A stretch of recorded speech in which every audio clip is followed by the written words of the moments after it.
How to fix Discord can't join server. Today guys, I will show you the solution, how to fix and solve this problem. Just watch this video till the end.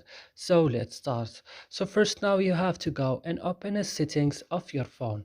After this, go directly to apps, and on apps you will find all the applications that you have on your phone. You will search just for TikTok. When you found it, just open it like this, then go to storage option and go to clear data, click OK and go back and click on force stop and click OK. And the last things is to go into Play Store and updating your Discord again. And that's it guys. I hope this video is helpful for you. Don't forget to like, also subscribe in our channel. See you in another video.